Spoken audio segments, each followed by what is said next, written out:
Europe 1, historiquement vôtre, avec Stéphane Bern.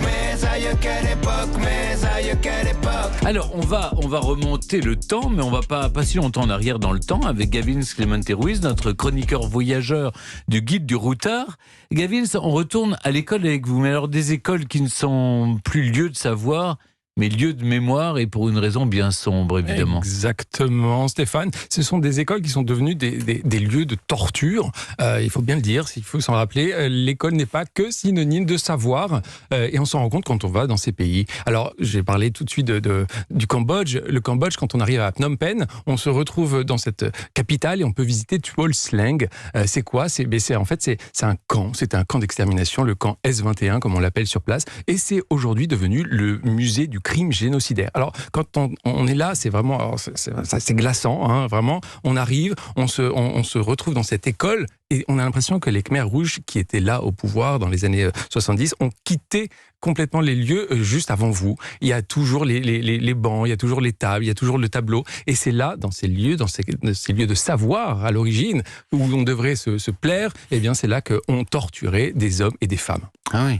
C'est complètement fou. Mais pas des enfants, rassurez-moi. Non, pas des enfants. Ah oui. Alors, c'était exclusivement il y avait beaucoup de femmes et d'hommes qui portaient des lunettes. Parce que Pol Pot, il n'aimait pas les intellectuels. Il disait que les intellectuels, c'est des gens qui avaient des lunettes. Stéphane, enlevez-moi ces lunettes tout de suite. On ne sait jamais. On n'aurait pas pu y passer. Vraiment, c'est terrible. C'est terrible quand on y pense. Et c'est dans ce lieu-là que l'on va découvrir vraiment une ambiance. Et aujourd'hui, ils ont transformé l'endroit en faisant quelque chose de pédagogique. Parce qu'on on retrouve l'endroit. Alors, ce qui est intéressant, c'est qu'on n'est pas du tout dans quelque chose c'est pas un musée comme on aurait pu l'imaginer pour rappeler la mémoire de ce peuple. Non, c'est vraiment un lieu où on est dans les salles de classe, c'était de la torture. Dans la cour, c'était aussi là où on pendait des hommes et des femmes. C'est complètement fou. Et c'est vraiment, je pense qu'il faut y aller. Pourquoi ? Parce qu'en fait, ça vous rappelle, c'était hier, hein, les années 70, c'était hier. Sûr. Et en fait, tout d'un coup, c'est glaçant, certes. Il faut y aller.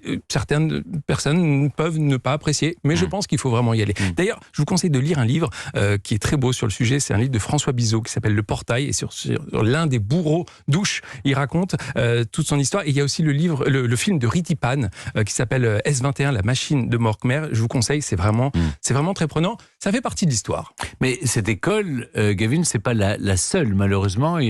Il y a d'autres exemples. Exactement. Là, je viens de parler du Cambodge, mais on peut aussi aller en Argentine. On va à Buenos Aires. Et là, on se retrouve à l'ESMA. L'ESMA, ça veut dire quoi ? Ça veut dire École supérieure de mécanique marine. À l'origine, c'est un lieu d'apprentissage. Hein. C'est là qu'étaient formés les futurs marins de l'Argentine. Et c'est là où il y avait des lieux d'éducation, des classes. Il y avait aussi des lieux de repos, de jeux.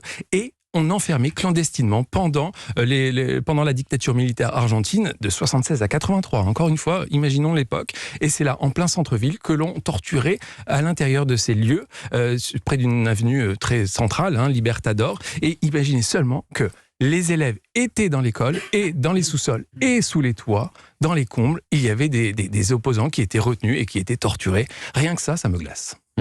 Et le lieu, c'est quoi ? C'est devenu un centre de mémoire aujourd'hui ? Exactement, c'est ça qui est bien. C'est que en 2004, le lieu a été évacué par les futurs officiers de marine, et on s'est demandé, est-ce qu'il faut l'abattre, le déconstruire ou le supprimer, ou alors est-ce qu'il faut en faire un lieu de mémoire ? Eh bien, c'est ça qui a été retenu. La conservation des lieux est importante, et surtout, ce qui est intéressant, c'est que c'est en lien avec le ministère de la Justice argentin, donc ça fait vraiment partie d'un projet politique pour la défense des droits de l'homme. Et c'est là où on voit que l'école retrouve son rôle, la pédagogie. On apprend aux enfants, et pas qu'aux enfants, aux plus grands, et on peut aller visiter. Et c'est là que 5000 personnes ont trépassé. Donc il faut se souvenir de ces lieux. Et je pense que c'est là où on disait l'école buissonnière. Mais tout d'un coup, l'école retrouve un peu son usage, c'est d'apprendre et de se dire... La transmission, surtout. La mémoire, on exactement. Transmet la mémoire. C'est ça. Merci beaucoup, Gavin, pour cet éclairage venu de l'étranger avec ces écoles qui n'ont pas tous été lieux d'apprentissage heureux et ont été détournés de leur objectif premier.